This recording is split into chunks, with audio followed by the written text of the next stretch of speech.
میں انجینئر صاحب فطرت کو سمجھنے کی کوشش کر رہا ہوں اور نئے نئے مسائل میرے سامنے ہیں. ابھی ریسنٹلی ایک ڈاکومنٹری بھی ایسی آئی کہ جس میں دکھایا گیا کہ انسان اپنی لائف کے کچھ سال کچھ ڈی این ایز اور اس طرح کی سائنسی جدت کے تحت کسی کو بھی ڈونیٹ کر سکتا ہے, اس کے عوض پیسے لے سکتا ہے. مثلا میری عمر اگر 35 سال ہے تو میں اپنے 5 سال کسی کو دے دوں اور اس کے عوض مجھے ایک بھاری بھرکم اماؤنٹ مل جائے اور میں 40 سال کا ہو جاؤں گا, میرا ڈی این اے 40 ایئرس کی ایج کا ہو جائے گا. یہ تمام چیزیں اسلام اس کو کس نگاہ سے دیکھتا ہے؟ فطرت کے متصادم ہے یا پھر اسلام اس میں کوئی راستہ نکالتا ہے؟ یہ معاملہ ایوالو ہوا ہے یا نہیں ہوا؟ جس نے کلوننگ کے اوپر کتنے تجربات ہوئے اور اس کے اوپر لوگوں نے بڑی تباہ آزمائی کرنی شروع کی, الٹیمیٹلی ڈس آرڈر ہی اس سے نکلا ہے, آرڈر کوئی پروڈیوس نہیں ہوا. اس میں بھی اگر کوئی ایسے معاملات ہو جاتے ہیں تو ہم اس کو آج کل جو اس کے قریب ترین کوئی بات ہے تو وہ آرگن ڈونیشن والا معاملہ ہے. اس کے بارے میں علماء کی رائے آ چکی ہے اور میں سمجھتا ہوں کہ قرآن و سنت کے دلائل کی روشنی میں وہ رائے سب سے بہترین ہے کہ آرگن ڈونیشن اگر کوئی شخص کسی کو کرتا ہے تو وہ اس کو بیچے گا نہیں, بلکہ یہ فی سبیل اللہ کرے گا اور ایک ایسا معاملہ کرے کہ جس سے اس کی اپنی لائف ہرٹ نہ ہو.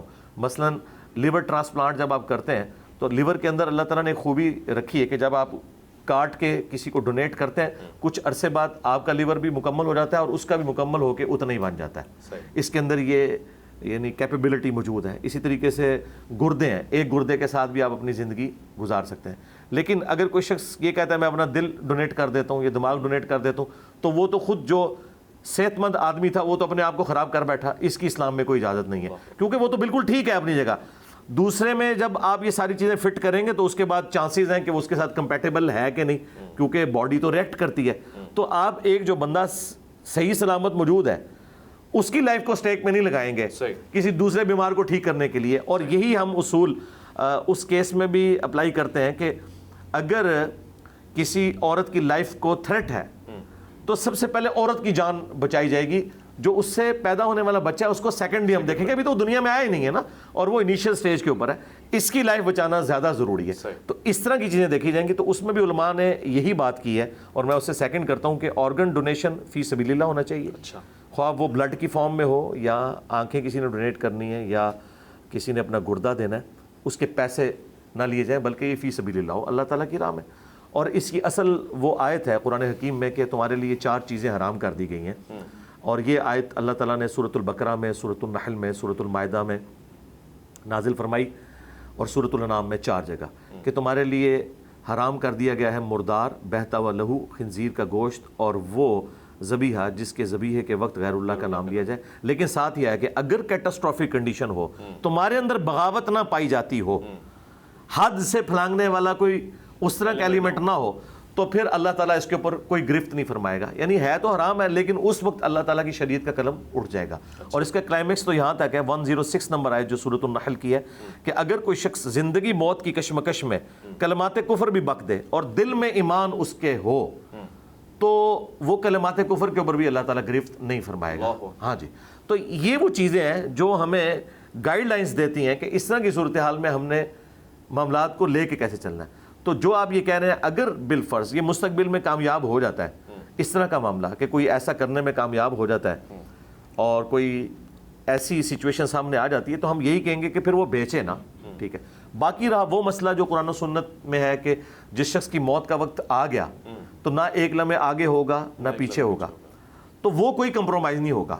اگر یہ چیز کامیاب ہے تو سمجھ لیں کہ اس کی تقدیر میں یہ لکھا ہوا ہے کہ یہ اپنی لائف ڈونیٹ کرے گا.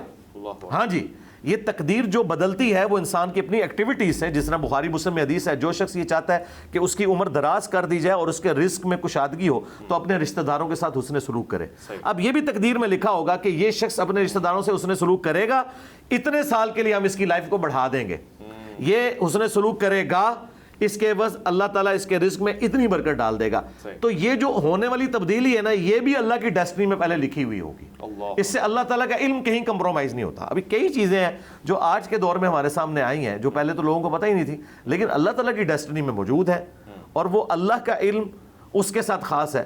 ہمارا تو یہ جنرل عقیدہ ہے کہ جو چیز ہو چکی, جو چیز ہو رہی ہے اور جو ہونے والی ہے سب کی سب اللہ تعالیٰ کے نہ صرف علم میں ہے بلکہ پہلے ہی اس نے لوح محفوظ میں لکھ لی ہے. اس کے اوپر سورۃ الانعام کی آیات وہ گواہ ہیں کہ اللہ تعالیٰ فرماتا ہے کہ اللہ تعالیٰ تمام غیبوں کا جاننے والا ہے جتنے زمین و آسمان کے اندر ہے, خواہ وہ خشکی پہ ہوں یا تری کے اندر ہوں، حتیٰ کہ زمین میں نہ خشکی پہ نہ سمندروں کے اندر کوئی پتا نہیں گرتا مگر اس کے حکم سے، اور زمین کی گہرائیوں میں کوئی دانہ نہیں پھوٹتا مگر یہ بھی اس کے علم میں ہے، اور یہ ساری چیزیں اللہ تعالیٰ نے پہلے اپنے لوح محفوظ میں لکھ لی ہیں۔ اور سورۃ الحدید میں ہے کہ نہ تمہاری جان میں اور نہ اس پلانٹ ارتھ پہ نہ اس دنیا کے اندر کوئی ایسی مصیبت نہیں کہ جو نازل ہو رہی ہے اور ہم نے پہلے ہی نہیں لکھ لی۔ اور پھر اللہ تعالیٰ میں یہ اللہ تعالیٰ کے لیے آسان ہے، تو اب اس کو ہم کوئی امیجن نہیں کر سکتے کیونکہ ہم کریشن ہے، کریشن اپنے کریٹر کے بارے میں زیادہ زیادہ کیا سوچ سکتی ہے؟ مثلا یہ موبائل انسان نے بنایا ہے،